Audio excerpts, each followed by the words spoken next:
PG, top secret mo. Nakita ko po kasi yung boyfriend ko nakikipag-sex sa iba po. Bisexual po. Nararamdaman ko na naman po na may nangyayari pero tumatahimik na lang po ako. Kasi po magkakaibigan po kami eh.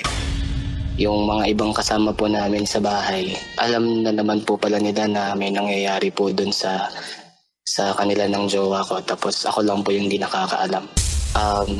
Sinurprise ko yung jowa ko na nag-undertime po ako, tapos umuwi po ako dun sa bahay. Hindi nila ina-expect na uuwi po ako. So pagpasok ko dun sa kwarto, in action na po sila. Nakapatong po yung jowa ko dun sa isa naming kaibigan. Tapos nung nagulat sila, niyakap po ako nung boyfriend ko. Binulungan po niya ako na sorry, sabi niya ganon. Tapos mga ilang seconds lang, sabi niya, gusto mo bang sumali? Nung nakaupo na po ako, tinuloy po nila yung ginagawa nila. Tapos sinihila po ako nung boyfriend ko. Mas lalo po akong umiyak nung tinuloy nila yung ginagawa nila. Kaya po, lumabas na lang po ako ng kwarto.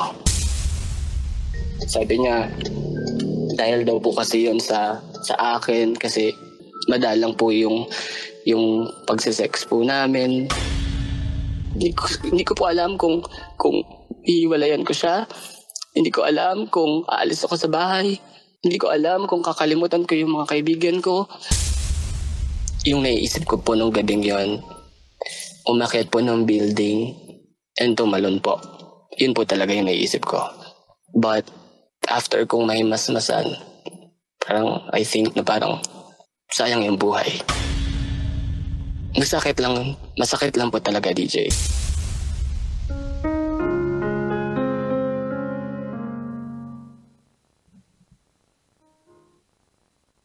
Masakit talaga yung mahuli mo yung taong mahal mo na merong kabimbangang iba. Titangelo, anong gagawin mo kung mahuli mo yung taong mahal mo na may kabimbangang iba? Para sa akin, Rax, hindi ko alam kasi hindi pa nangyayari sa akin. Hindi mo malalaman yung emosyon mo eh. Baka pwede kong masaktan sila parehas. Talaga? Pwedeng umalis na lang ako. Mm-hmm. Pero sa pagkakilala ko sa sarili ko, baka magwala ako dun. Baliktarin ko pati yung kama kinahigaan na. Ganon? Ilalabas mo yung galit mo agad-agad? Oo naman, sana gumawa sila ng kalokohan hindi dun sa loob ng bahay. Sa labas. Di ba? Totoo, ang dami namang options. Oo, uuwi ako dun tapos binababoy niyo yung bahay. Di ba? Kakalungkot, no? May mga ganong klaseng tao. Ang vavavoy, hayop. So, masakit doon, nakitira lang sa'yo yung partner mo, di ba? Ay, oo. Wait lang, bakit ka aalis sa sarili mong pamamahay o sa kondo mo? Hindi naman kanya yun. Dapat siya yung umalis. At ang masakit doon, Rax, paano kapag naghiwalay na kayo, lumayas na sila, araw-araw yun yung iisipin mo? Diba? Parang mag-iiba ka ng bahay o mag-iiba ka ng lugar. Grabe yung pag-a-adjust na gagawin mo. Hindi pa nga bayad yung bahay. Papaiba yung bebenta ko kagad. Merong tinatawag na pasalo. Pasalo. Diba? O kaya papa-Airbnb mo, ipaparenta mo. Ang hirap kaya makapunta ng isang lugar na, eto nga, for example, may sulat nga lang sa'yo yung ex mo na parang nanakit sa iyo. Parang ang hirap na makita mo, gusto mo nga sunugin lahat ng binigay niya. Diba? Alam mo, ako true to life story to nung nanasaktan ako ng ex ko, ang ginawa ko, dun sa singsing na ibinigay niya sa akin, kasi na-engage kami nun Mm-hmm. Sino yan? Si Ralph?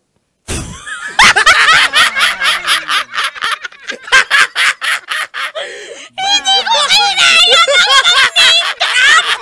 Tama ba ako dun? Wait lang, hindi ko kinaya nag-name drop ka! Yun? Hindi! Yung Ralph, yung kaibigan ko, ganyan din yung nangyari. Bakit ka naapektuhan? Hindi, kumaga nagulat lang ako kasi meron kang binanggit na pangalan. Wala akong alam dyan. Oo, Wala sabi rin ko, akong kapangalan nung kaibigan mo yung kilala ko. Okay. Pero iba naman yung pangalan ng ex ko. Christian. Ayun. So, Ngayon, nare-realize ko na dapat di ko pala binalik yung singsing. Dapat sinangla ko na lang. Pero ayokong makita yung kahit anong bagay na ibinigay niya sa akin. So, feeling ko kapag naganap yung ganong klaseng bembangan sa loob ng bahay mo, parang hindi mo nagugustuhin umuwi pa dun sa bahay na yun. Totoo yun. Di ba? Okay, papabless mo pa, di ba? Oo, hindi kahit ipabless mo yun. May iiwan yung mga ginawa nila doon na kababuyan.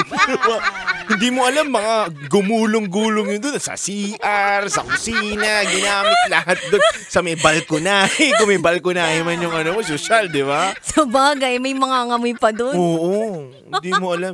Yung mga punda mo, di ba? Oh my gosh, tapos ginamit pa yung pang skincare mo, no? Kaloka.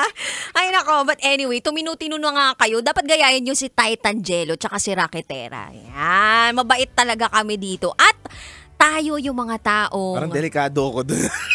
Hoy, may pinaninindigan ka, diba? Hindi, sa ibang bagay ako naninindigan.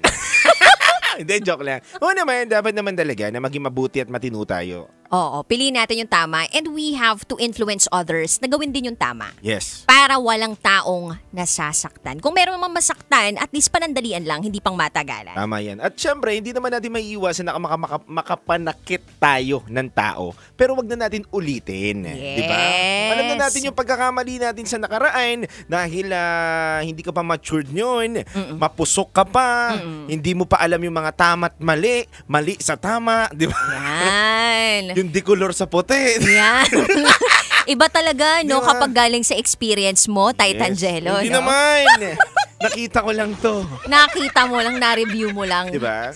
Kailangan matuto na tayo sa mga nakaraan. Yes, at kung gusto nyo pang matuto sa buhay-buhay, kabisyo, alas 9 ng gabi, hanggang hating gabi, magkakasama tayo. Kapiling ang Basa Princess, DJ Raketera. At Titan Jello na titindig sa mga pinaglalaban ninyo. At samahan nyo nga kami sa isa na namang pagsisiwalat ng sikreto ng ating mga kabisyo. Ito na po ang patikim ng DJ Rocky's Secret Files with Jello.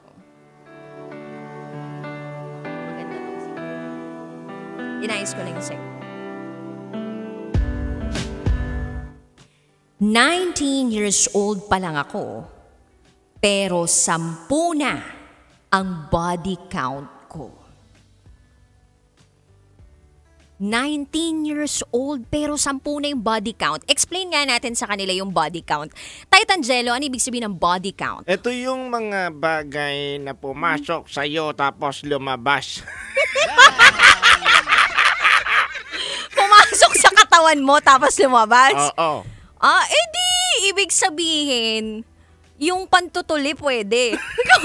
Cotton buds pwede. Kasi pumasok yun, tas lumabas din. Hindi, ito naman kasi, gusto mo bang diretso? Ito yung mga naging jowa mo, nakasex mo, ilan na ba yan, di ba? Yan yung slang ng mga Gen Z millennial ngayon, Yes. diba? Body Body count. Ako naman, sa amin, wala yan dati. Tanda mo na, Oo. Uy, pero 19 years old pa lang to. Pero 10 na. Oo. Feeling mo normal ba yun? Mga 11 ako din. Grabe. Hindi. Titan Jello, 19, 11. medyo madami yun Para sa isang babae. Para sa isang babae. Oo. Dami yun. Yan, nakakatakot magkaroon ng anak na babae.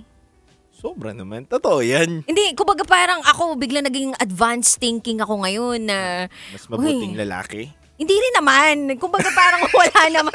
Kumbaga, so eto na yung parang nanonormalize ng mga kabataan ngayon na parang at 19 at your teenager stage of your life, parang okay lang na meron kang ganitong bilang ng body count.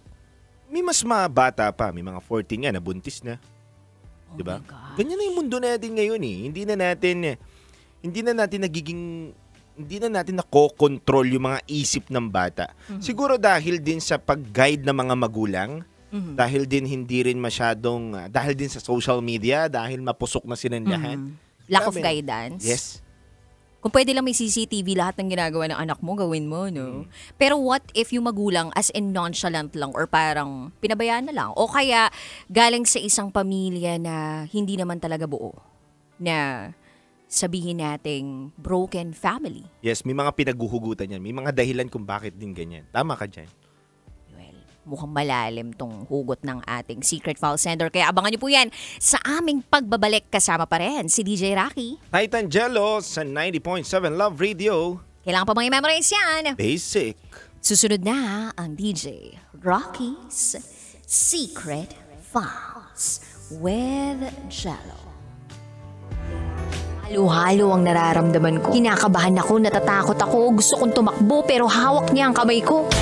Iba't ibang babae, iba't ibang conversations. Rocky's Secret Files. Your story they never knew existed. Tinuruan niya ako kung paano maging isang mahusay na kabit. Yung puso ko parang sinasaksak sa sobrang sakit. Rocky's Secret Files.